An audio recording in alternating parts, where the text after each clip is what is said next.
ก็คือทางเจ้าของเฮือนเพิ่นนี่ก็บ่ได้ใส่ตำข้าวเลยเนาะพี่น้องเนาะเพิ่นใส่ตำมาขี้ซี่เนาะพี่น้องตำขี้ซี่บดขายเนาะมีแต่ของสมัยเก่าเนาะอันนี้กระโตกพัดเข่าพี่น้องหลังจากเขาใส่โคกตำเข่าสมัยตะกี้ข้าวบ่มีโรงสีเนาะเขาตำแล้วก็คือเขาเอามาห่อนนี่พี่น้องห่อนเปลือกมันออกอันนี้ก็สิเป็นเกียนเป็นไทยคันไทยเอง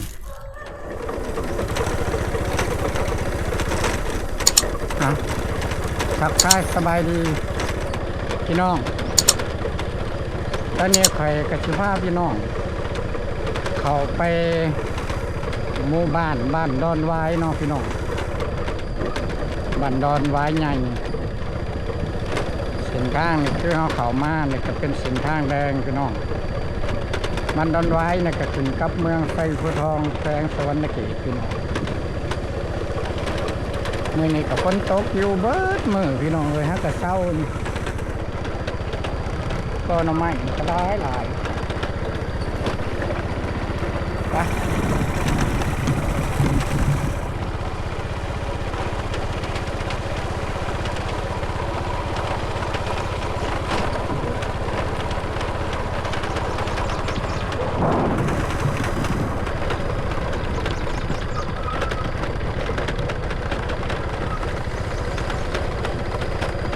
แต่ละปีนี่เส้นทางเขาสิเข้ามาดอนวายเส้นทางนี่ตะเก้าในน้ำสิถ่วมเลยพี่น้องน้ำคลองสิขึ้นแล้วมันสิดันขึ้นมาจากห้วยน้ำคลองบริเวณแถวนี้ถ่วมหมดเส้นทางเข้ามาแต่ปีนี้ก็รอฟังไปอีกพี่น้องเนาะว่ามันยังสิถ่วมคือเก่าบ่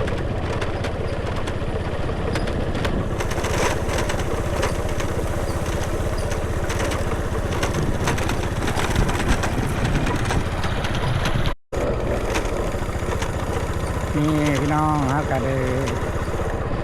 เดินทางมาหอดบ้านดอนไว้เลยพี่น้องบ้านดอนไว้ง่ายเนาะดอนไว้น้อยก็พูนพี่น้องทางเส้นทางเขามาโอ้เขาเจ้างามบดีเลยพี่น้องนี่เขาหน้าวานหน้าหยอดได้นี่พี่น้องว่าเมนเขาหน้าดำได้นี่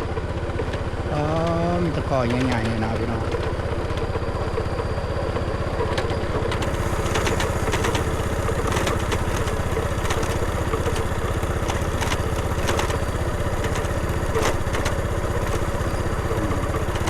ทางเข้าสู่บ้านดอนไว้เลยพี่น้อง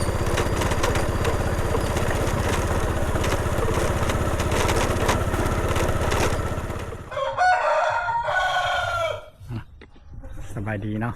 FC รู้สึกทุกคนมื่อนี้กะมาเคยบุไทยกะมาเก็บภาพบรรยากาศอยู่ที่บ้านดอนไว้เนาะ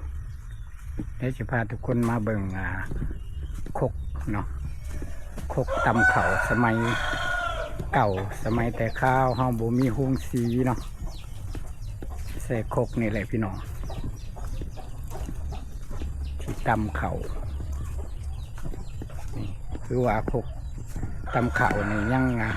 ใช้งานได้อยู่เด้อพี่น้องเด้อตอนนี้ก็มาเก็บบรรยากาศอยู่บ้านนนวายเนาะเพราะว่าบ้านนนวายเนี่ยเพิ่นก็ยังมีคกตำเขายังใส่งานปกติได้เนาะเด็กพี่น้องคกตำเขาก็คือทางเจ้าของเฮือนเพิ่นนี่ก็บ่ได้ใส่ตำเขาเลยเนาะพี่น้องเนาะเพิ่นใส่ตำมาขี้ซี่เนาะพี่น้องตำขี้ซี่บดขายเนาะคือใครอยากได้ขี้ซี่นี่พญาเฮือนนี่ก็คือมาติดต่อก็ได้อยู่พี่น้องอยู่บ้านดอนวายเพื่อใส่คกสมัยเก่าหน่อยเลยพี่น้องทำขี้ซี่บดขี้ซี่ขายเนาะ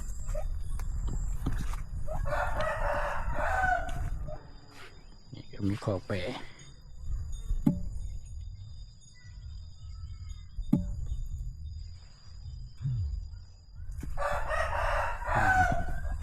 แต่เจ้าของเฮือนเพิ่นก็ยังเป็นเฮือนยุคเดิมๆเนาะเฮือนยุคสมัยเก่าอยู่พี่น้องเจ้าของกกตำเขาก็ยังเป็นเฮือนยังอนุรักษ์แบบยังคงเดิมๆอยู่พี่น้อง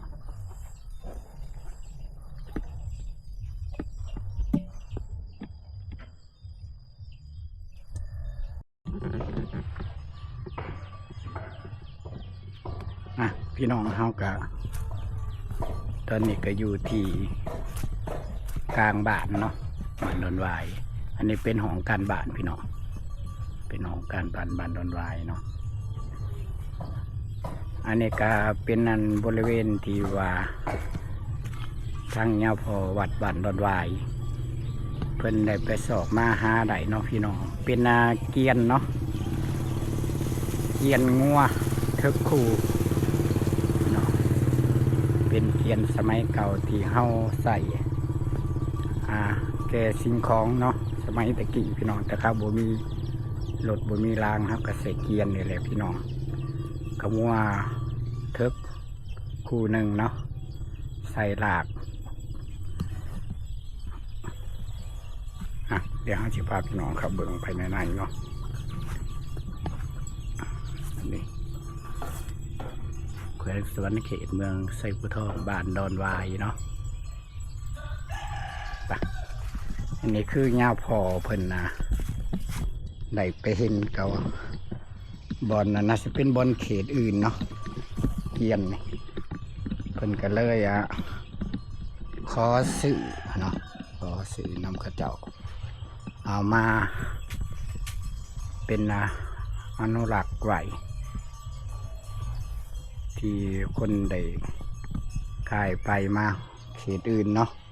ได้มาบ้านดอนวายไปชมเกียนพี่น้องเกียนสมัยเก่าตัวเกียนเนี่ยเป็นเกียนเอลีเนาะเป็นเกียนใหม่บ่ได้ปั่นได้พี่น้องปั่นแต่งัวแต่ว่าเกียนนี่เป็นเกียนยังเดิมๆเลยพี่น้องนี่ถือว่ายังสมบูรณ์เลยพี่น้องแก่เกินแก่ของสมัยตะกี้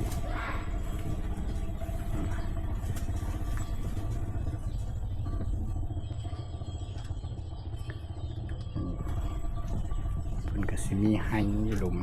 ให้ดินเดี๋ยวนี้ก็ยังเห็นบางบอนก็ยังใส่ให้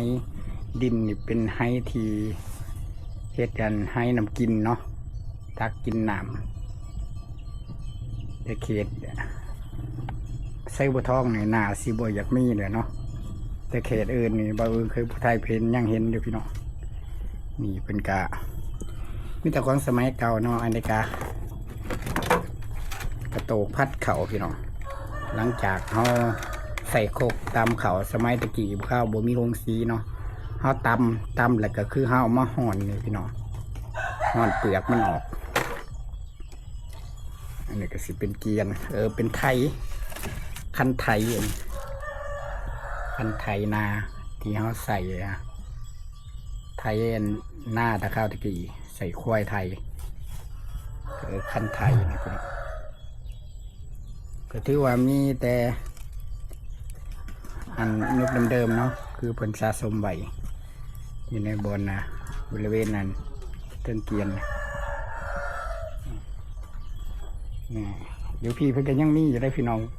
ประเทศออกมาแบบโคกตำเข่าสมัยเก่าก็อยู่เฮียงกันเนี่ยพี่น้องนี่คือโคกตำเข่าสมัยตะกี้ตัวนี้นะเพิ่นเฮ็ดขึ้นมาใหม่ได้พี่น้องเฮ็ดขึ้นมาใหม่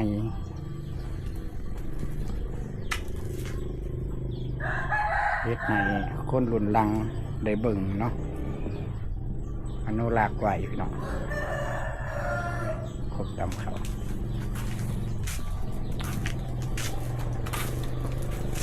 ก็คือห้าสิเหยียบนี่พี่น้องเหยียบสนประมาณ1 คนหรือ2 คนหรือ3 คนก็แล้วแต่พี่น้องเอาก็สิเหยียบอาศัยตำเขา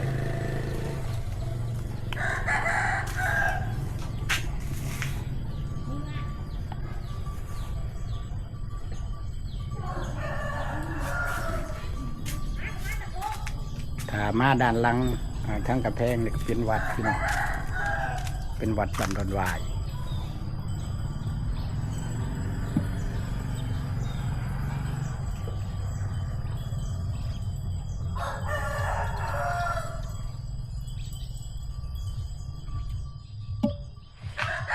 คือบริเวณภายในเกียนสมัยเก่าที่เพิ่นนั้นเฮ็ดอ้อมหัวไว้เนาะอยู่ในนี่ก็มีต้นวายพี่น้องต้นวายที่ห้าเอาไปใส่แกงใส่กระดูกซีนงัวซีนหมูเนาะพี่น้องเนาะนี่คือวายพี่น้องต้นวายเนี่ยพอเป็นกาหามากะมาปลูกไว้พี่น้องเพราะว่าให้เขากับซื้อบ้านเนาะบ้านดอนวายบ้านดอนวายก็ต้องมีวายพี่น้องนี่ด้วยไปเดี๋ยวพาพี่น้องงานรอสมหมู่บ้านดอนวายสักก่อนพี่น้องบ้านดอนวายนี่หมู่ว่าจากหลังคาเด้อพี่น้องเป็นบ้านดอนวายใหญ่เนาะบ้านดอนวายหน่อยพูนทางสินเข้ามาคือข้าเจ้าแย่ออกไปอยู่บริเวณไก่กับทางใหญ่เนาะบางคนก็ออกไปอยู่ไก่กับทางใหญ่อันนี้ก็เป็นบ้านใหญ่เลยพี่น้องมีสองบ้านเนาะวัดก็มี2 วัดมีวัดบ้านดอนวายหน่อยในวัดบ้านดอนวายใหญ่ในเนาะก็ยังเงียบๆพี่น้องเลยช่วงนี้เดี๋ยวเสียภาพพี่น้องขี่รถเลาะตามหมู่บ้านบ้านดอนวายเนาะ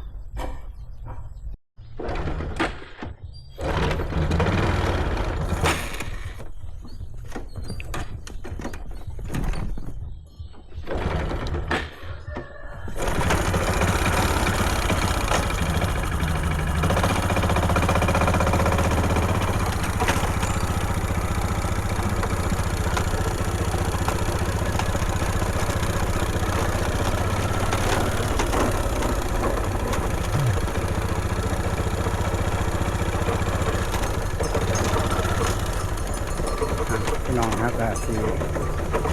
เดินทางจากบ้านดอนวายเนาะ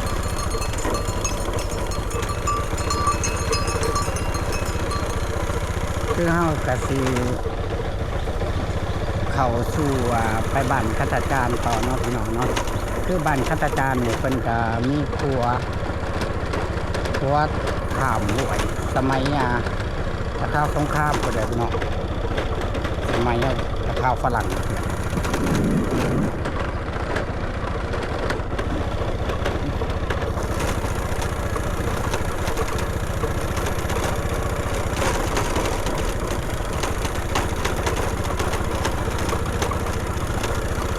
นาซิยูเป็นหลังคาเนาะใช่บ่ลอยหลังคาเรือน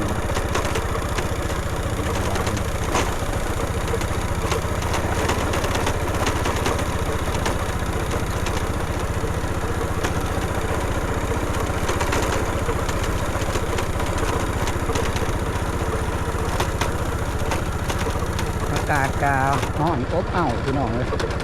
เมื่อนี้นะฝนฮักกระเศร้าตกแต่เศร้าฮักกระเศร้าวางประมาณสิเข้า11 โมงเลยแหละพี่น้องเดินกับบอื่นเพื่อผู้ไทยกะสีได้ออกจากบ้านดอนวายไงสิเข้าสู่บ้านฆาตจารย์เนาะเพื่อที่ไปเก็บภาพบรรยากาศครัวสมัยเก่าสมัยสงครามครัวเล็กที่ใส่ขามเนาะพี่น้องเพราะว่าสมัยนี้เพิ่นก็ได้เฮ็ดครัวสะพานดินเลยเนาะไปเดี๋ยวพาพี่น้องไปชมบรรยากาศดูครัวสมัยเก่าอยู่บ้านฆาตจารย์นั่นเอง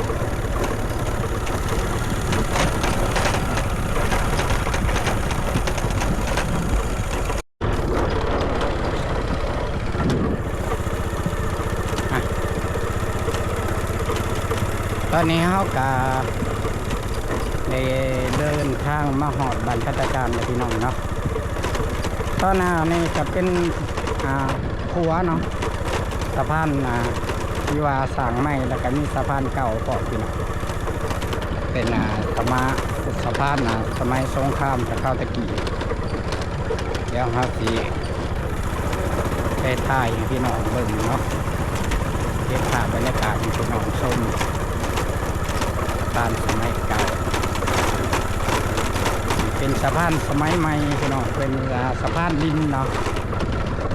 เป็นสะพานดินเป็นสะพานปูนพี่น้องสะพานขัวเล็กเนาะสะพานขัวเล็กสมัยเก่า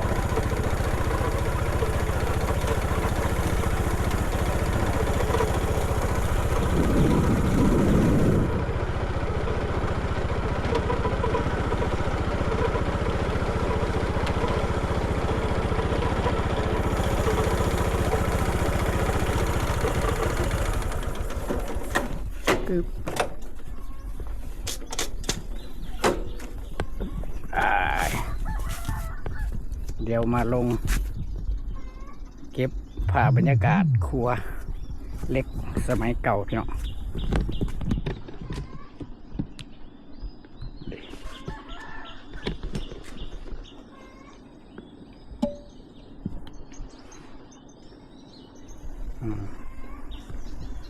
รถกันยังแต่ขามได้คือเก่าพี่น้องแต่ว่าเพิ่นบ่ได้เบิกทางเฮ็ดอีกเนาะเบิกทางที่เฮาสีใต้ขามถือว่ารถล่างไปได้คือเก่าแต่ว่าอาจสิคือเฮามาถ่ายเก็บกันบรรยากาศเก่าๆนี่คือมาถ่ายรูปเลยก็ถือว่าสบายพี่น้องได้ภาพบรรยากาศสมัยตะกี้ที่เขาไต่ครัวเหล็กนี่ก็จะเป็นครัวดินก็วิวมันก็งามแบบนึงแล้วพี่น้อง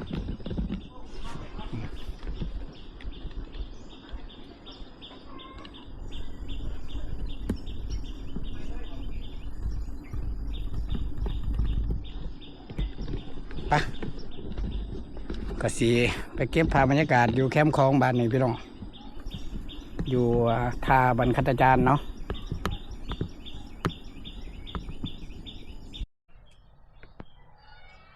พี่น้องนี่ก็เป็นหมู่บ้านบรรคัตจารย์เนาะที่ว่าเฮือนประชาชนติด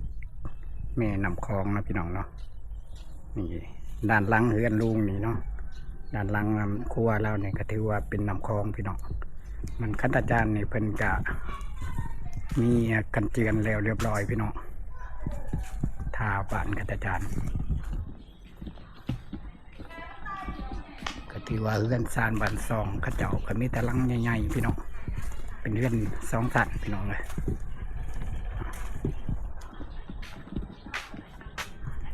เดี๋ยวพาพี่น้องไปเก็บภาพบรรยากาศอยู่แคมป์คลองเนาะบัดนี้เนาะ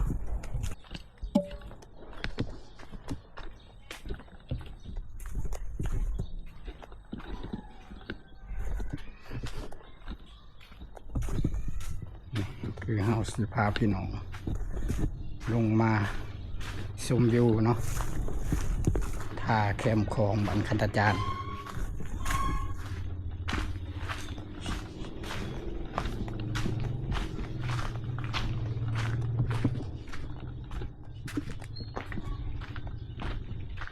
เป็นบ้านเดียวอีกพี่น้องที่ว่า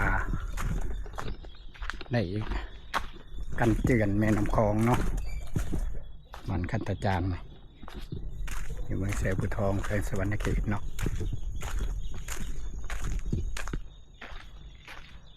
ก็คือว่าแล้วเรียบร้อยเสร็จสมบูรณ์พี่น้องกันเจือนกัน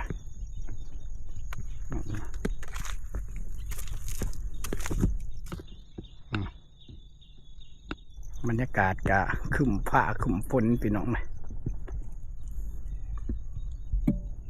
ถ้าเฮาเลี้ยวไปโซนทั้งนั้นเป็นอันห้างดอนตัวนั้นเนาะสุดไปหากะสีเห็นนั่นหลังคาบ้านเมนนั่นหน้าเฮกอหรือหน้าสีดาเนาะนี่เนาะเป็นบ้านของพี่น้องฝั่งไทยทั้งนั้นตัวนี้กะเป็นดอนตำเงินพี่น้องมีหมู่บ้านพบมีเฮือนอยู่ประมาณ50 กว่าหลังคาเฮือนพี่น้อง ในดอนนี่บริเวณดอนทำเงินนี่มีคลองน้ำมีฟืนมีไฟครบเบิดพี่น้องมีไห่มีนามีหัวมีส่วน